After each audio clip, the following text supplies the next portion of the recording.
All right, Chris Popper here in Bangor, joined by Steve Corson, the Trenton Fire Chief, and we're talking about the expansion or the possible expansion or of the a new Trenton Fire Station. And Chief, go ahead. We've got a aerial rendering in front of me.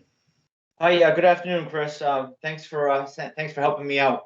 I just wanted to kind of just kind of the final addition between you and I. And just wanted to touch base on really where the proposed location is, in case some think that we're going to build a building where we are now. Is not really entirely the case. So just a quick review here. So this is our current fire station town office, just off of Oak Point Road. About halfway between here and the intersection of Route 3 and Route 230, there's a salt sand way. Currently, it has our town salt and sand shed. Used to have the recycling center, and also Versant Power has a transmission station up there. This already has an access road in. This is actually deeded for the Trenton Volunteer Fire Company. This is actually right here where the old station used to be back in 1960-ish. So we think, if all goes well, we could propose to put this fire station right in this area here. And that's kind of our plan. It gets us completely off of Route 230, gives us ample parking, ample place to move our apparatus in and out. So this is where we think we might have a possibility to go with that. Okay.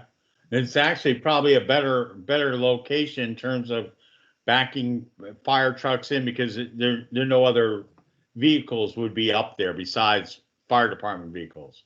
Absolutely. Currently, we have to put our apparatus out on the Oak Point Road to back into our current station. Sometimes that's not always a great thing. So yeah, this will get us completely off the road, which is good for us. Also, what's good about this is I talked about the 5-mile radius for insurance ratings for homeowners. We're not moving very far, so that's not going to interfere with that 5-mile radius. It keeps everybody pretty intact with their fire insurance ratings. So that's good news. Good news for the residents. We're not moving this thing, 3 or 4 miles one way or the other. So that's good for us. Yeah, that's very good.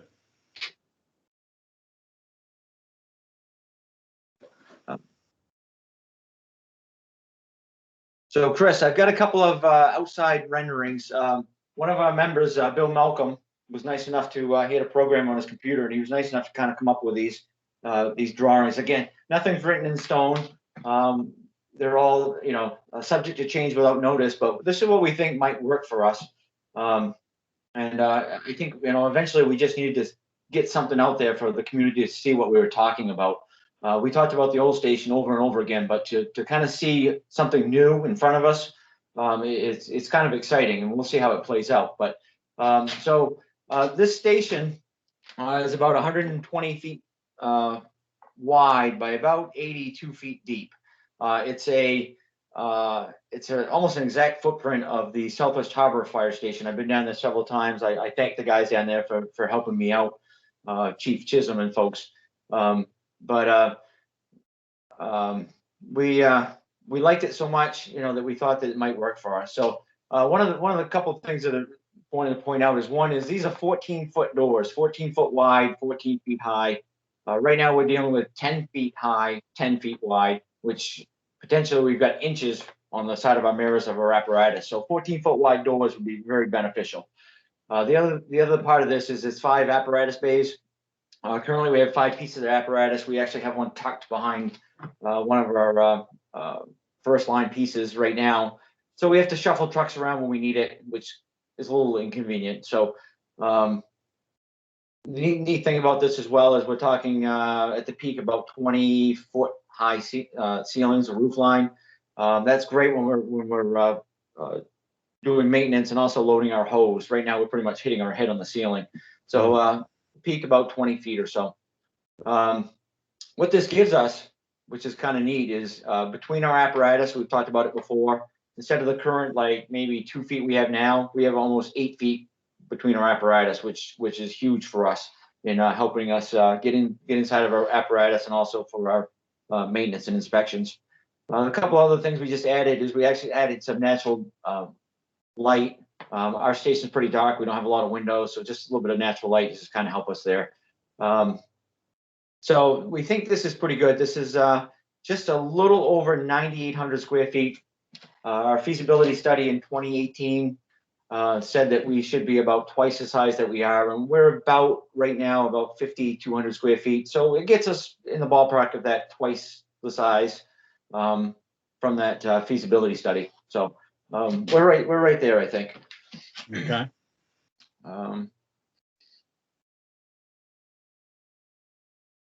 So this is just another picture of the exterior. We just gave it a little lobby, chief's office and stuff. We'll get into the layout of the floor plan here in just a second, but it's a decent building, decent looking building. It's metal building. It's not overly expensive, and it's not Taj Mahal status. You know, we're just looking for the basics. We're looking for functionality, and we're looking for obviously more space because we just don't have it where we currently are.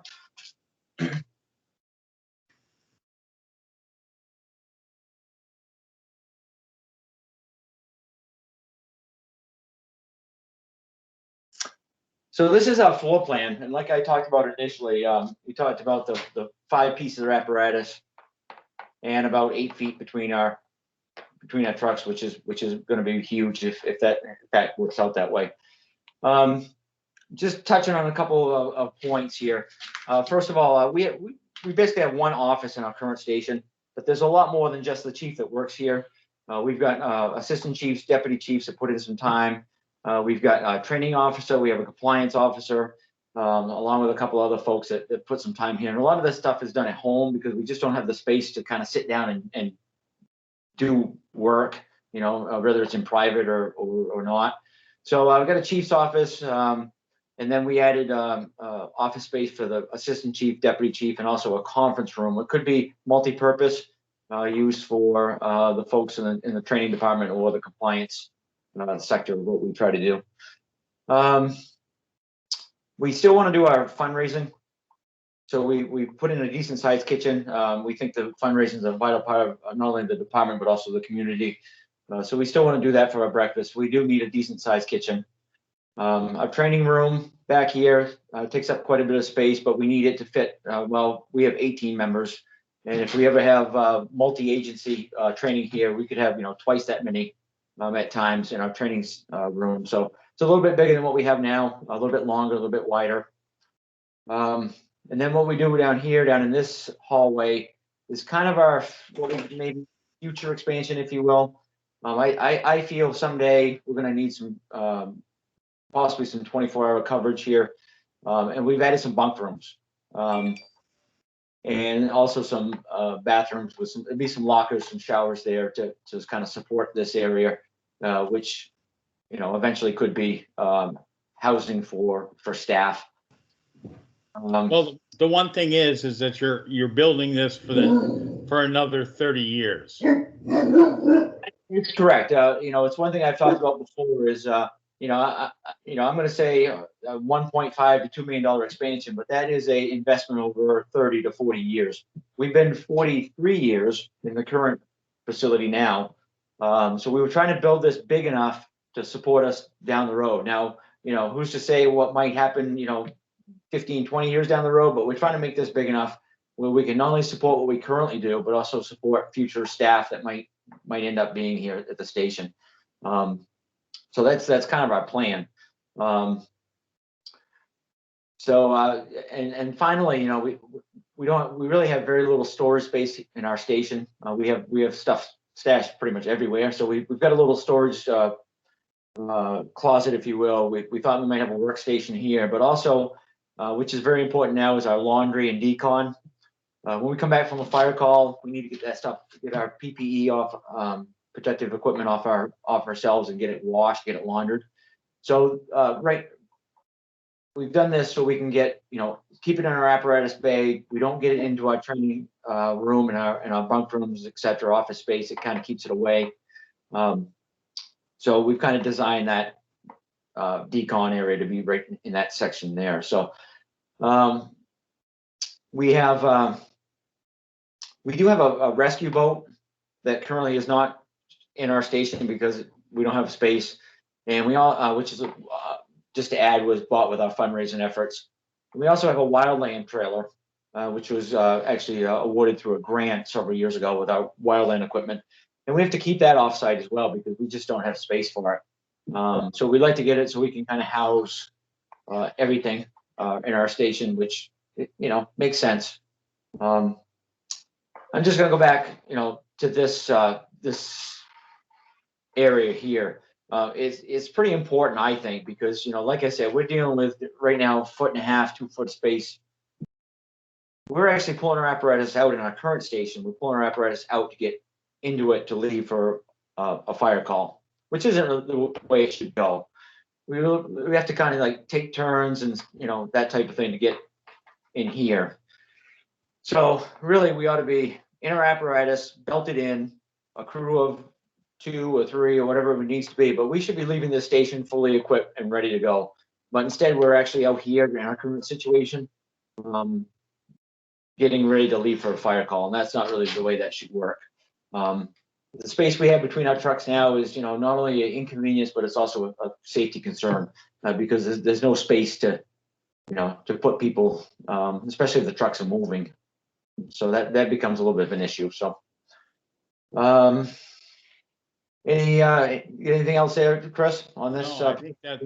I mean, I think you've got the necessary space for now and in the future, and that's obviously what you're looking for, without making it, you know, so glamorous and nobody's going to want to leave. Yeah, you know, we started this conversation back in 2017.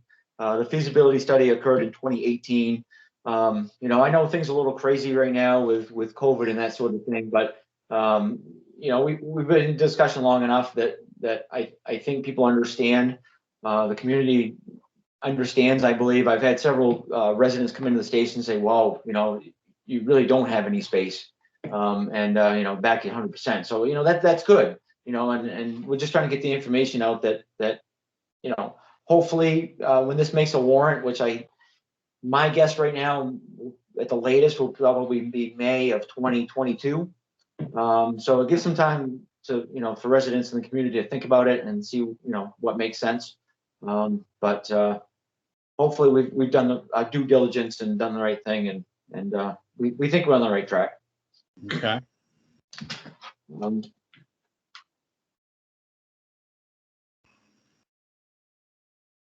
So I just want to, I guess I just want to finish up, and I've just got a couple of pictures here that kind of show our current situation.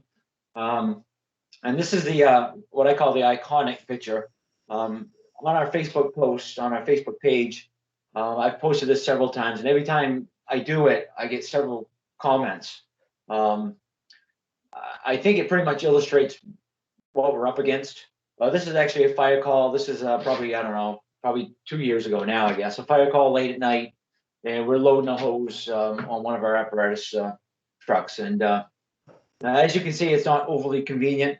So that 20-foot height would be pretty helpful, not only for that, but also for maintenance on trucks. And our aerial truck would be nice to be able to have that space above the truck. So, Right.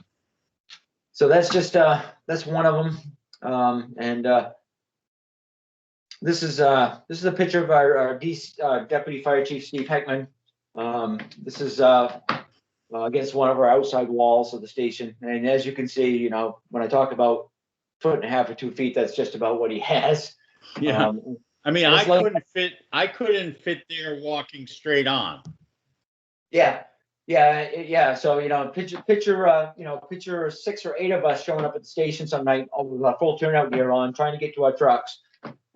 It becomes a little bit of a challenge. And like I said, it's also a safety issue. You know, the minute if somebody's in the cab of that truck and somebody's in one of those alleyways, they don't have any room to react to anything if something should go wrong. So we try to keep them away out of that until they pull out. But again, we're setting ourselves up outside of our fire station to leave for a fire call, and it, you know, makes it inconvenient and makes it a little little unsafe as well, especially in the wintertime.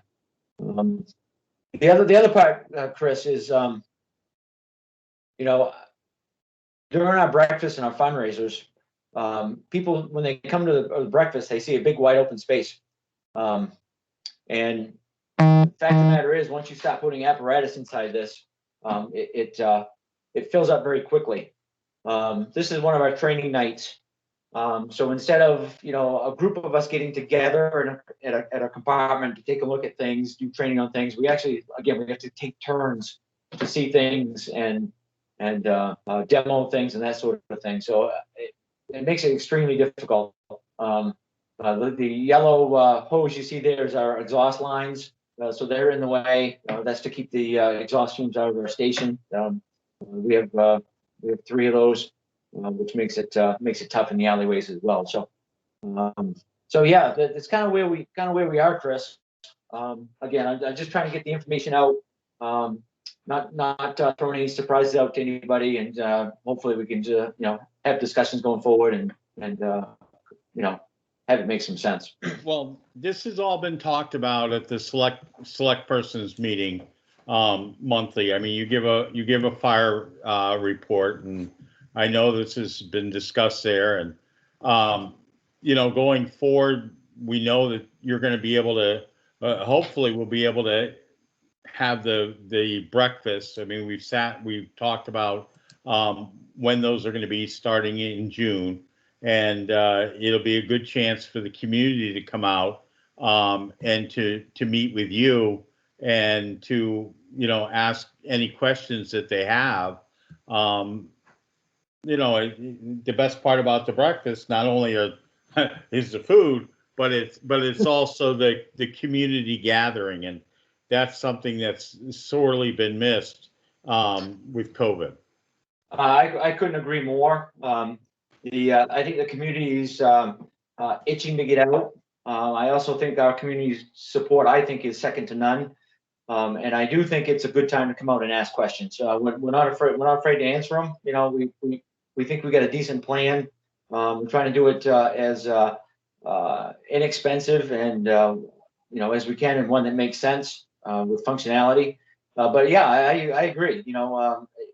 Hopefully we can get out here and everybody can either sit down, or if we have to do a drive-through breakfast, we'll do a drive-through breakfast. But come and ask the questions. I'm also available at select board meetings. I even try to attend a planning board meeting once in a while. So I'm available. Love to hear the comments and get the community input.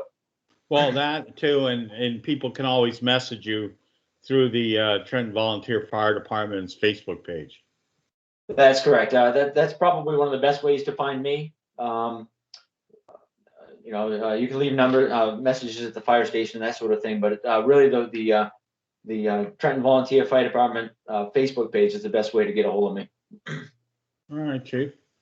Well, listen, we've appreciated doing this. I think this is the 4th or 5th video that we'll have posted, but it's tough because of COVID to be able to get this information out to everybody. So hopefully people will look back and we'll kind of link all of them together.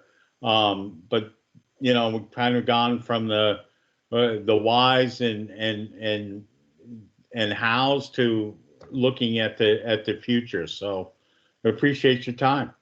Yeah, I appreciate your help, Chris, and hopefully I can see you this summer, and at a breakfast, and we can have further talks. But I certainly appreciate your help, and look forward to seeing you. All right, Chief. Have a great day. Good weekend, and hopefully it's not a busy weekend. Sounds good, Chris. Thanks.